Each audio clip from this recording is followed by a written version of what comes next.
Dans cette vidéo, on va voir quelle est la différence entre le coaching scolaire et le soutien scolaire. Donc avec tout ce qu'on vient de voir, je pense que vous l'aurez sûrement compris, un coach scolaire, c'est pas un professeur particulier. Il ne donne pas des cours particuliers dans une matière précise. C'est pas non plus un conseiller d'orientation. Il va pas conseiller sur les différentes filières à suivre, mais il accompagne plutôt. En coaching scolaire, en fait, on a une approche globale de l'élève avec son environnement scolaire, son environnement familial, son environnement amical.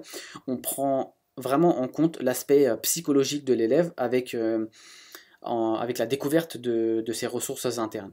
Alors que le soutien scolaire, c'est plutôt un apport de connaissances avec une expertise dans une matière. Et ça, c'est pas le métier du coach scolaire, il n'y a pas d'apport de connaissances.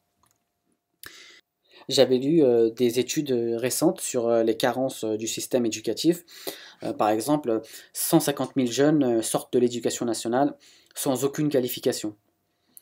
À 15 ans, 38% des élèves affirment avoir redoublé. Un étudiant sur 4 se réoriente ou abandonne ses études supérieures, etc., etc. Et là, je me dis, le soutien scolaire a son rôle à jouer, mais dans des cas comme cela, en fait, rajouter plus de soutien, à mon humble avis, ça ne sera pas vraiment utile. Parce qu'on ne va pas rajouter du plus, alors qu'on devrait rajouter du autrement.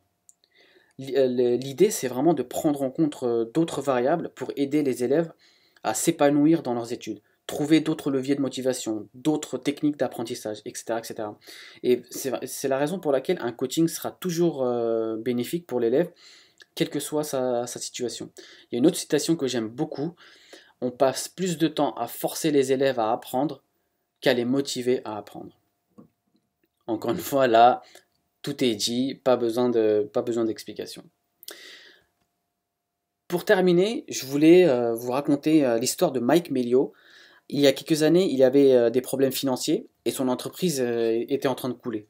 Il en a discuté avec Tony Robbins, donc le grand coach international, qui lui a proposé de venir à un de ses séminaires pour l'aider, mais le séminaire il coûtait un peu cher. Et Mike Melio lui a dit: écoute, j'ai pas d'argent, en plus j'ai pas le temps, j'ai trop de trucs à faire, je peux pas.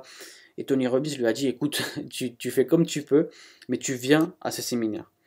Donc Mike Melio est allé à ce séminaire et il a vu plusieurs choses, plusieurs outils qui lui ont permis de remettre de l'ordre dans sa vie et dans son entreprise, et aussi d'avoir une meilleure situation financière. Pourquoi est-ce que je vous raconte ça? Parce que vous pouvez douter de l'efficacité du coaching scolaire, mais c'est une discipline qui permet vraiment un accompagnement pour chercher ses ressources et ses propres solutions pour les mettre en pratique.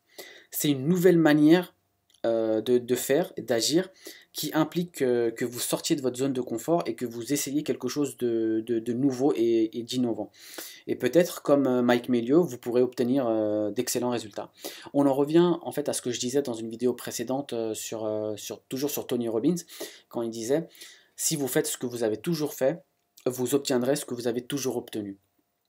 Eh bien, peut-être que si aujourd'hui vous rencontrez une problématique dans vos études et que vous n'arrivez pas à vous en sortir, peut-être qu'il faudrait que vous fassiez quelque chose de différent, comme par exemple contacter un coach scolaire.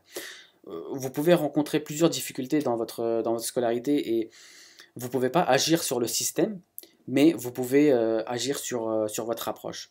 Et c'est là que le coach scolaire entre en jeu. Il va vraiment vous accompagner et vous aider à mieux connaître, à mieux vous connaître, à mieux travailler pour une meilleure scolarité. On ne peut pas changer l'école, mais on peut changer sa scolarité. Voilà, on en a fini avec le coaching. J'espère que c'est plus clair pour vous. J'ai vraiment essayé de faire simple et de bien détailler pour que vous puissiez comprendre ce que c'est et aussi comment ça peut vous aider. Si vous avez des questions, surtout n'hésitez pas, je reste à votre disposition. Si cette vidéo vous a plu, n'hésitez pas à déposer un like et à partager. Et pour accéder gratuitement à ma série de vidéos sur les 7 moyens pour mieux contrôler le stress dans les études, cliquez sur le lien dans la description de la vidéo.